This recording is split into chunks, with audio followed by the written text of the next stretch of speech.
हमने शहर को दी एक नई पहचान, हम हैं सिंघानिया बिल्डकॉन। नमस्कार, आपकी बात देख रहे हैं आप, आपके साथ मैं हूं पुनीत पाठक। बहुत स्वागत है आप सबका। छत्तीसगढ़ में खैरागढ़ उपचुनाव के लिए वोटिंग की गहमागहमी और हलचल रही। पक्ष विपक्ष दोनों ने अभी से 2023 की तैयारी के तौर पर इसे देखा है। यह माना जा रहा है कि रिजल्ट चाहे जो हो, लेकिन सक्रियता दोनों पक्षों की बढ़ेगी। उधर मध्य प्रदेश में खरगोन की घटना के बाद पूर्व सीएम दिग्विजय सिंह के ट्वीट पर बवाल मच गया। एफआईआर और उसके साथ दिन भर घमासान होता रहा, मामला गर्माता रहा, बढ़ता रहा। इस मुद्दे पर मध्य प्रदेश की बात भी करेंगे, लेकिन शुरुआत छत्तीसगढ़ से।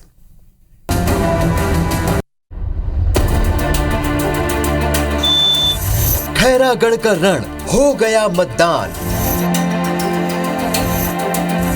जनता ने दिया मैंडेट, ईवीएम में कैद किस्मत। 70% से ज्यादा वोटिंग। जनता ने किसे चुना किंग?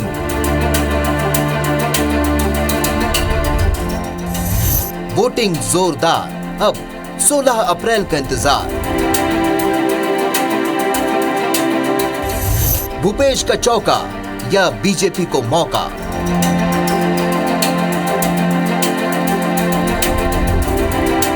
– 2023 का ट्रेलर, पिक्चर अभी बाकी है।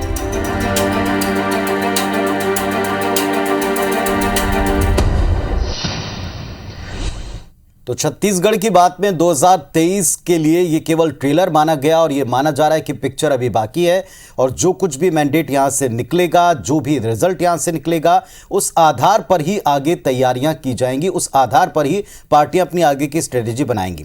तो छत्तीसगढ़ की बात में आज इसी मुद्दे पर बात करेंगे। शुरुआत अपडेट से और उसके बाद दोनों पक्षों के नेताओं को हम सुनेंगे और वरिष्ठ पत्रकार की एक्सपर्ट ओपिनियन के तौर पर राय भी जानेंगे।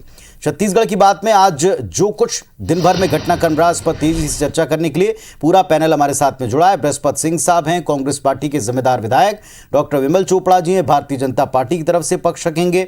राम अवतार तिवारी जी, वरिष्ठ पत्रकार हमारे साथ में, और हमारे सहयोगी राजेश मिश्रा, जो दिन भर प्रतिपल का अपडेट आपको अलग अलग हिस्सों से देते रहे। खैरागढ़ सीट के ऊपर जो कुछ माहौल है वो आपको बताएंगे। सबसे पहले अपडेट लेते हैं, राजेश मिश्रा जी के पास चलते। राजेश जी, पूरा माहौल ऐसा जैसे वाकई एक सेमीफिनाले हो रहा।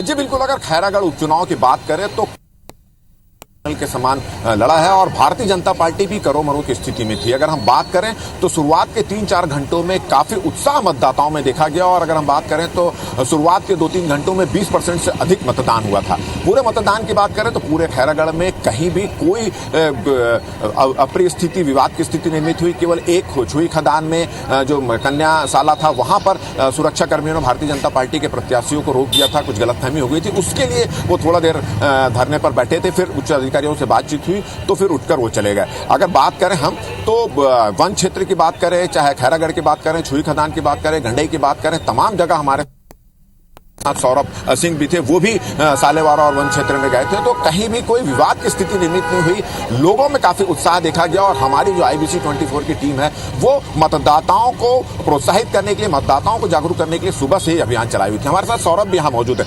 सौरभ, आपने वन क्षेत्रों का दौरा किया, सालेवाड़ा गए थे जो मध्य प्रदेश से लगा हुआ था, क्या माहौल वहां पे नजर आया? और जो 71% जो वोट पड़ा है, जो लगभग 71% हो, उसको लेकर क्या संकेत नजर आ रहे हैं?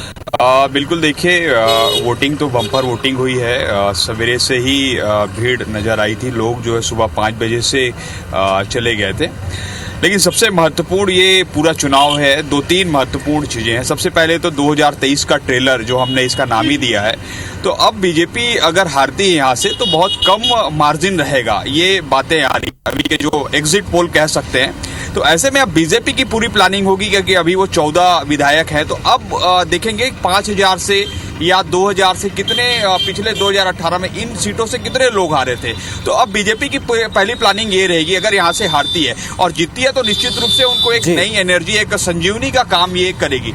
दूसरी चीज जो है, अगर सरकार हारती है, कांग्रेस हारती है, तो कहीं ना कहीं सरकार के सामने एक बड़ी चुनौती रहेगी कि वो जो है अब किस मुद्दों को लेकर जाए। क्योंकि देखिए, आप भूपेश बघेल और पूरी सरकार कांग्रेस ने जो है अपने सभी मुद्दों को सभी सभाओं में इन्होंने प्रचार प्रसारित किया, लेकिन सबसे ज्यादा जो मास्टर स्ट्रोक रहा देखना होगा। 16 तारीख को परिणाम है, दोनों चीजें हैं। चलिए, तो 16 तारीख से पहले दोनों पक्षों की तैयारी को परखने टटोलने का यह मौका था, जैसा राजेश जी ने भी बताया और जैसा सौरभ भी बता रहे हैं। और 71% के आसपास मतदान का प्रतिशत ये किसके फेवर में गया है, कौन इसके संकेत के तौर पर ले रहा है, इस पर थोड़ी चर्चा कर लेते हैं। हमारे साथ में दोनों पक्षों से दो बेहद समर्थ नेता हैं, डॉक्टर विमल चोपड़ा जी और बृहस्पत सिंह साहब हैं। बृहस्पत सिंह जी, जिस तरीके से, जिस अंदाज में आज वोट पड़ा है, हम दिन में बात कर रहे थे तो भारतीय जनता पार्टी के नेताओं ने कहा कि ये देख लें आप, ये सरकार के खिलाफ वोट है। मानते हैं कि आप इस बात को?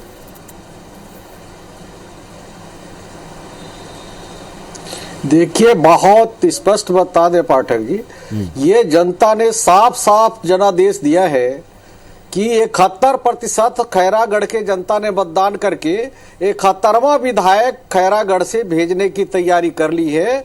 4 दिन की बात है, आप सब लोगों ने देखा है और जल्दी ही रिजल्ट आ जाएगा। पूरे हम लोगों ने भी खैरागढ़ क्षेत्र का दौरा किया है और वहां की जनता एक ही बात बोल रहा था कि 15 यही के डॉक्टर रमन सिंह जी हमारे जिले से हैं, राजनांदगांव से हैं, लेकिन 15 साल मुख्यमंत्री रहे, कभी उन्होंने सूद नहीं ली और न ही जिला बनाने के लिए कभी सोचा, तहसील बनाने के लिए सोचा। ये 71वां विधायक हम लोग आपको दे रहे हैं, हमारा जिला और तहसील मिल जाए और हमारा कोऑपरेटिव बैंक के ब्रांच मिल जाए जहां दूर हो रहा है। तीसरी बात है, उन्होंने बहुत स्पष्ट कहा कि ये 17 महीने का ही चुनाव हो रहा है, 17 महीने बाद तो फिर हमको चुनाव मतदान के लिए जाना होगा पूरे छत्तीसगढ़ के साथ। तो कहीं से भी नहीं है, क्योंकि अगर ये जनता साफ साफ बोल रही थी कि 14 के बाद ये 15 विधायक अगर जीतते हैं तो आते हैं, फिर यही रोना रोएंगे कि हमारी सरकार नहीं, हम क्या करें, तो हम ऐसा गलत काम क्यों करेंगे। सरकार के साथ हम रहेंगे और 17 महीने जो बचा है वो सरकार के साथ मिलकर क्षेत्र का विकास करना चाहेंगे। और इस उम्मीद से जनता ने 71% मतदान करके 71वां विधायक देने का संदेश भेज दिया है। चलिए, डॉक्टर विमल चोपड़ा जी, पूरा 71 का गणित बता दिया कि 71वां विधायक मिलेगा, इसका क्या मायने हैं, और ये भी बता दिया कि जनता ने क्या सोचा होगा, किस तरह से। भारतीय जनता पार्टी को क्या लगा? जमीन पर आप लोग भी थे। देखिए पुनीत जी, जिस प्रकार की बदहवासी में कांग्रेस खैरागढ़ में रही, चुनाव लड़ा, वो आपको इसी से पता चलता है कि मुख्यमंत्री जी को 6-6 दिन जो है, एक दिन में 5-5, 6-6 सभाएं करनी पड़ी और किस प्रकार से इसका दुरुपयोग किया गया कि चुनाव के एक रात पहले कितनी सारी सामग्रियां जो है वो कांग्रेस की पकड़ाई। ये बदहवासी जो है ये देखने में मिलती है। मैं भी खैरागढ़ के चुनाव में गया था, वहां का माहौल मैंने देखा है। लोगों का कहना है कि 3.5 साल में कांग्रेस ने विकास की एक ईंट नहीं रखी है। और अभी बृहस्पत सिंह जी बोल रहे थे कि भाजपा ने क्या किया। आप चले जाइए छुईकदान से सालेवारा की सड़क देखिए, आप जो 50 किलोमीटर की सड़क है, कांग्रेस ने 60 साल में नहीं बनाया, उसको भारतीय जनता पार्टी ने 15 साल में बना करके दिया है। वैसी सड़क जो है आपको देखने को नहीं मिलेगी। महाविद्यालय सालेवारा में जो है वो भारतीय जनता पार्टी की देन है। अस्पताल है, आप चले जाइए छुईखदान और खैरागढ़, देख लीजिए कि एक एक गली का कंक्रीटीकरण हुआ है, ये भारतीय जनता पार्टी के शासन में हुआ है। और वहां के जो स्थानीय जनप्रतिनिधि हैं वो कहते हैं कि कांग्रेस की सरकार में एक ईंट नहीं रखी गई, इसलिए इनको घोषणा करनी पड़ी कि हम जिला बनाएंगे। 3.5 साल तक क्या कर रहे थे, आज चुनाव आया तो आज जिला बनाएंगे। ये बताइए कि 6 जगह छत्तीसगढ़ में और जिले की मांग हो रही, क्या वहां भी आप उपचुनाव कराएंगे जिले के लिए कि कांग्रेस के विधायकों को बोलेंगे तुम इस्तीफा दो और चुनाव होगा, तब जो है वहां की जनता को कहेगी कि जिला बनेगा। ये किस प्रकार का ट्रेंड आप करें, कहीं तहसील बनेगी कहते हैं, कहीं उप तहसील बनेगी। ये इस प्रकार की बदहवासी जो है कांग्रेस की, ये पहली बार देखने को मिली। और आपके भी जो प्रवक्ता है उसने कहा कि एग्जिट पोल में अंतर बहुत कम है, लेकिन ये मैं आपको बता दे रहा हूं, एग्जिट पोल का जो नतीजा है वो आप देखेंगे तो भारतीय जनता पार्टी 10,000 से ज्यादा वोटों से जो है वहां से एक बार डॉक्टर चोपड़ा, बार बार कांग्रेस पार्टी के साथियों ने दिन भर कही है कि सड़क पर, आपने सड़क का जिक्र किया, इसलिए कह रहा हूं कि सड़क पर ही है भारतीय जनता पार्टी, गलियों में घुसने की क्षमता नहीं थी, क्योंकि गलियों में लोग उनसे सवाल पूछते कि आपने क्या किया, आप क्यों निष्क्रिय रहे। कहां पर, किस गली में? भारतीय वो तो हर गली का जिक्र करते हैं। कौन जिक्र करते हैं? आप चले जाइए खैरागढ़, आप चले जाइए छुईकदान, जहां कांग्रेस के शासन में कभी सड़कें, नाली, बिजली के पोल नहीं थे, गांव में आप चले जाइए, आज स्ट्रीट लाइट मिलेगी आपको, कंक्रीट रोड मिलेगी। कांग्रेस के लोगों ने कीचड़ भरे रास्ते छोड़ दिए थे 60 साल के शासन में, उन लोगों ने कुछ नहीं ठीक किया। है बृहस्पति जी, आप मैं उत्तर तो दीजिए इस दावे बात के साथ कहता का। हूं। एक ईंट भी नहीं लगाई विकास की और इंतजार क्यों किया चुनाव का? देखिए साहब, ये 15 साल तक तो भारतीय जनता पार्टी ने वहां करने का विकास नाम नहीं लिया। पहले इन्होंने क्या किया, कांग्रेस का विधायक वहां थे इसलिए इन्होंने विकास के नाम पे इन्होंने रोड़ा डाला। बाद में देवव्रत जी आए, वहां इन्होंने विकास के नाम पे रोड़ा डाला। कांग्रेस की सरकार बनने के साहब 3 साल के अंदर में हम लोगों ने सड़क बनाने का काम किया है, बिजली पहुंचाने का काम किया है, पीने का पानी व्यवस्था करने का काम किया है। और वहां की क्षेत्र की जनता बोल रही है सड़कें नॉन स्टॉपेज जाती है।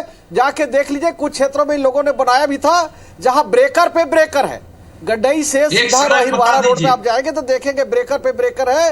जो सड़क हमने बनाया था उसमें भी भाजपा के लोगों ने आंदोलन कर करके ब्रेकर पे ब्रेकर बना के रखा है। ये हालत इन लोगों ने कर दिया। 15 साल की इनकी सड़कें जाके देख लो, जो 3 साल के अंदर में हमने बना के देखा है। जनता जानती है कब बना, कब से सड़क बना, जाके आप देख लीजिए।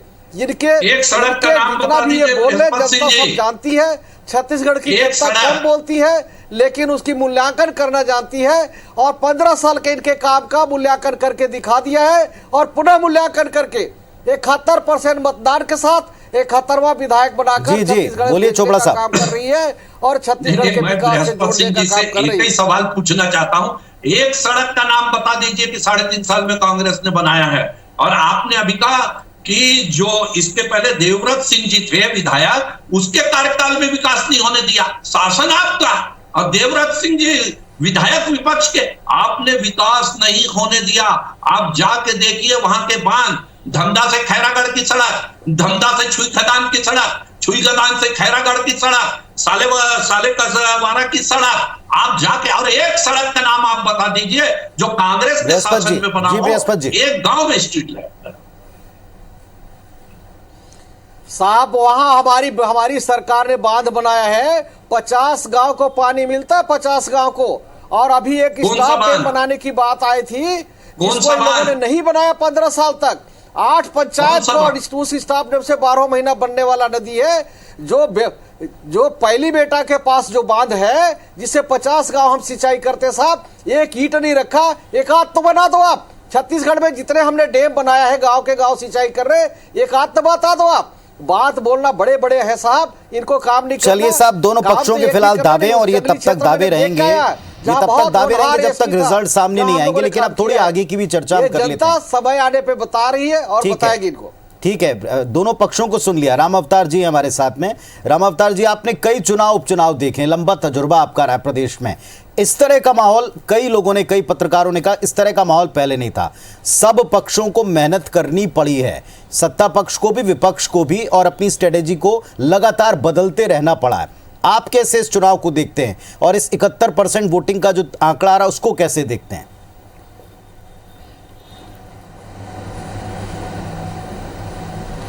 देखिए पुनीत जी, खैरागढ़ विधानसभा का आप पूरा इतिहास अगर देखेंगे तो आज़ादी के बाद अभी तक सिर्फ 2 बार भाजपा वहाँ चुनाव जीत पाई है। एक बार जोगी कांग्रेस जीती है और एक बार जब 1980 में बीच लहर जब चला था तो एक बार संयुक्त विपक्ष का आया था। उसके बाद पूरा अगर खैरागढ़ का तासीर देखेंगे तो कांग्रेस का रहा है, खासकर राज परिवार का रहा है। दूसरी तरफ जो भाजपा है, भाजपा भी वहाँ पर सामान्य वर्ग का प्रत्याशी लड़ाती रही।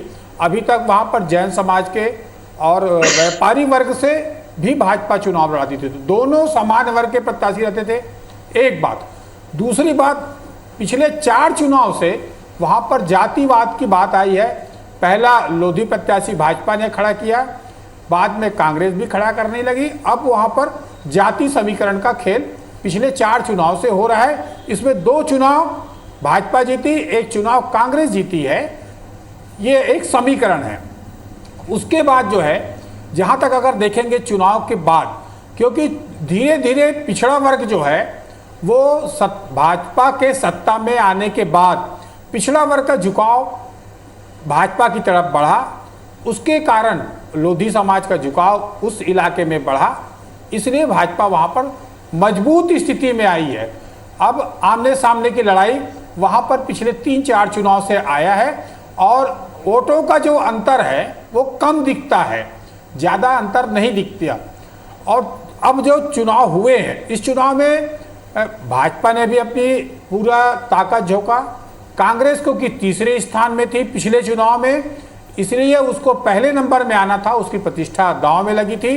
दूसरी तरफ सरकार है, प्रबंधन है, जिला और कई प्रकार की घोषणाएं हैं। महिला वर्ग के प्रत्याशी बड़ी संख्या में है, उसका फायदा मिल जाए कोशिश की है। साहू समाज के वोटर हैं, उसके लिए तामधर साहू को लगाया गया। आदिवासी समाज के लिए कवासी लखमा को लगाया गया। तो अलग अलग तरीके से दूसरी तरफ जोगी कांग्रेस का जो वोट थे, जिसके कारण देवराज जी जीते थे, उस वोट को अपने तरफ शिफ्ट करने के लिए, क्योंकि कांग्रेस का ही वोट जोगी कांग्रेस में गया और देवव्रत को फायदा हुआ था जी, वो वोट को अपने तरफ शिफ्ट करने का प्रयास पूरे चुनाव के दौरान कांग्रेस की है। दूसरी तरफ भाजपा जो है अपने मजबूत संगठन, अच्छा प्रत्याशी और वहां पर जिस अनुसार से हिंदुत्व का लहर एक तरह से बनाने की कोशिश की गांव-गांव में और घर-घर तक, ताकि कोई और समीकरण काम ना करे और एक हिंदुत्व के बल पर वो अपने संगठन के बल पर बहुत एक बड़ी बात आप यहाँ कह रहे हैं तिवारी जी। और यही एक बड़ा मूल प्रश्न भी है कि 2023 के पहले दल अब किस दिशा में जाएंगे। क्या हिंदुत्व के मुद्दे के ऊपर ही पार्टी आगे बढ़ेगी, भारतीय जनता पार्टी, क्योंकि पिछले उपचुनाव में भी इससे जुड़े हुए मुद्दों को ही आगे कर वे चुनाव मैदान में गए। भले ही इस मंच के ऊपर विकास को लेकर डिबेट हो रही है, लेकिन विकास से आगे जाकर, उस इलाके के मुद्दों से आगे जाकर उन विषयों के ऊपर गए और पूरे देश में भी जो माहौल दिखता है बीजेपी के पक्ष में वो भी वही। तो क्या इस चुनाव से ये डिसाइड होगा कि किस तरह के मुद्दे, क्योंकि एक बात ये भी फैक्ट है कि मुख्यमंत्री जाने वाले हैं और जाकर तमाम विधानसभा क्षेत्रों में वो दौरा करेंगे और फीडबैक लेंगे और उस आधार पर एक रिपोर्ट कार्ड बनेगा, इसकी भी चर्चा करेंगे। तो नतीजा चाहे जैसा है, लेकिन फिलहाल ये सब मान के चल रहे हैं कि 2023 के पहले एक लिटमस टेस्ट था और ये टेस्ट पूरा हो चुका है। रिजल्ट अब ईवीएम में कैद है और इसके पहले दावों के बीच में आगे के मैसेजेस पर भी बातचीत शुरू हो चुकी है। बृहस्पति सिंह साहब बार बार ये कहा भारतीय जनता पार्टी ने, हालांकि वो प्रचार का दौर था और ये माहौल के लिए कहा भी जाता है कि साहब परिवर्तन यहां से शुरू होगा, लेकिन एक तरफ मुख्यमंत्री जी अपना पूरा हर एक विधानसभा क्षेत्र का दौरा प्लान कर चुके हैं और यह माना जा रहा है कि अब एक रिपोर्ट कार्ड पर काम शुरू कर देना पड़ेगा, क्योंकि चुनौती यहां दिख गई कि यहां बीजेपी पूरी तरह एक्टिव नजर आई। आप मानते हैं कि अब चैलेंज है कि जो भी मैसेज आए उस आधार पर काम शुरू कर दें 23 के लिए?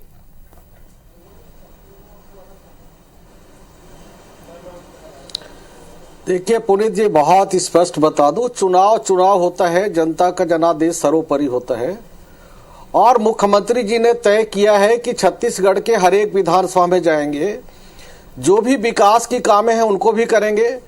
रमन सिंह जी विकास यात्रा के नाम पे शुरुआत किया था, लेकिन मुख्यमंत्री भूपेश बघेल जी ने हर एक विधानसभा में जाके रुकने का ही बात किया है, वहाँ के लोगों से बातें भी करेंगे।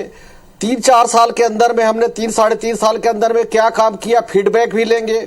जो हमारे माननीय विधायक वहाँ से हैं या जहाँ नहीं है, उनके लिए क्या वहाँ हम जनता के लिए हमें करना चाहिए था, क्या हम कर पाए हैं और हमें करने की क्या जरूरत है। खुद की समीक्षा करना बहुत ही विद्वानता है। इनके जैसे घमंड में हम नहीं बोलते कि 15 सालों में हम यहाँ से यहाँ तक और सीट पहुंच जाएंगे, जैसा डॉक्टर रमन सिंह जी विधानसभा में बोलते थे। भूपेश बघेल जी किसान का बेटा है, गांव का रहने वाला है, लेकिन बहुत समझदार इस बात का है कि और गांव के लोगों के लिए क्या हम विकास कर सकते हैं। पूरे देश में सभी राज्यों में मंदी की दौर से गुजर रहा है, सारे सरकारी नौकरियां खतरे में जा रहे हैं, बेरोजगार नौकरी के लिए भटक रहे हैं। छत्तीसगढ़ ही हिंदुस्तान के एक सा राज्य है जहां लगातार सरकारी नौकरियां, नियमित भर्ती, रेगुलर भर्ती, चतुर्थ वर्ग कर्मचारी से लेकर डिप्टी कलेक्टर तक का, डीएसपी तक का सारे ऑफिसर की नियुक्ति लगातार व्यापम के माध्यम से कर रहे हैं। और अभी तक इतने नियुक्ति होने के बाद भी एक अंगुली नहीं उठी, एक दाग नहीं लगे। मेरिट बेस पे जो आ रहे हैं उनको हम नियुक्ति कर रहे हैं साहब। और हम हमारी सरकार, भूपेश बघेल की सरकार लगातार ये समीक्षा कर रही है कि चलिए, हमसे तो और कोई चूक नहीं हो रहा है, समीक्षा कहीं के कोई और तो कंक्लूजन करने पर की भी आवश्यकता शायद नहीं है। काम करना लगातार पड़ेगा, जनता के उस बीच में आधार पर रणनीति जाके बनानी बात करके पड़ेगी। और उसको प्राथमिकता से पूर्ता करना ठीक है चाहिए। डॉक्टर विमल चोपड़ा जी, मैसेज तो बीजेपी के लिए भी दिखा।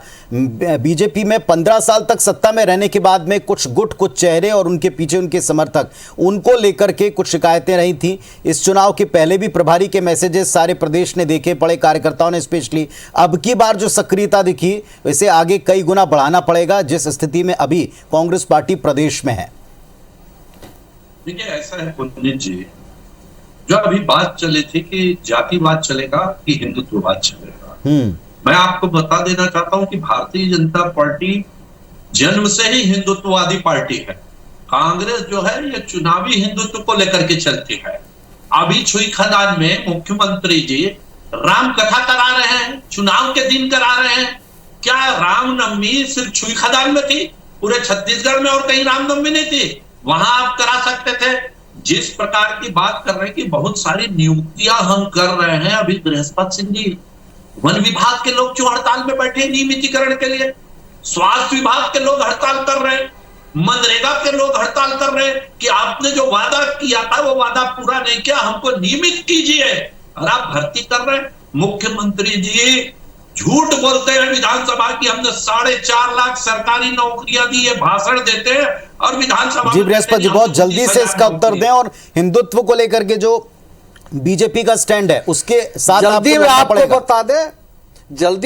बता दे भारतीय जनता पार्टी से हमको प्रमाण पत्र लेने की जरूरत नहीं है कि राम कथा हम कराएं, कि राम भक्त बने। हिंदू होने का प्रमाण पत्र भाजपा से लेने की आवश्यकता नहीं है।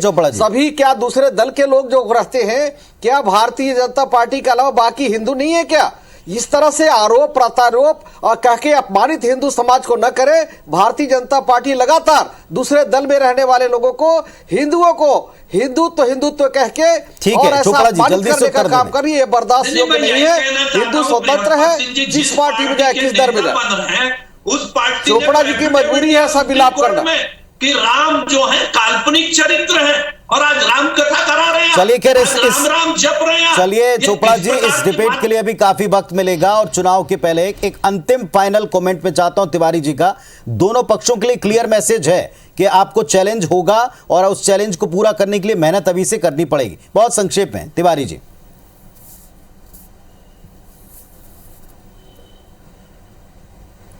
दोनों दलों को मेहनत करना पड़ेगा और धरातल में जाके जनता की भावनाओं को समझते हुए काम करना पड़ेगा। जनता क्या चाहती है, जो पार्टी का एजेंडा है या खुद का एजेंडा है, इसको ना दिखाते हुए जनता के एजेंडे में अगर जाएंगे, जनता क्या चाहती है उसके आधार पर जो भी दल काम करेगा उसको जीत मिलेगी।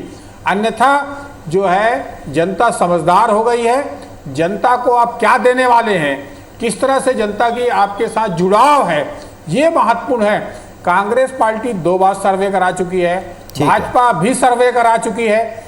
दोनों पार्टियां अलग अलग भीतरी तौर पर तैयारियां कर रहे हैं और वो एक चलिए अब जैसा तिवारी जी आप भी बता रहे हैं कि तैयारियों को परखने का, टटोलने का वक्त आ गया है और उस आधार पर केवल कंक्लूजन नहीं निकालना, एक्शन लेना पड़ेगा। दोनों पक्षों को क्लियर मैसेज मिलेगा। फिर मिलेंगे 16 तारीख को इस विषय के साथ में कि आगे आपको क्या करना है। धन्यवाद फिलहाल आप सबका जुड़ने के लिए। रिजल्ट का इंतजार करते हैं।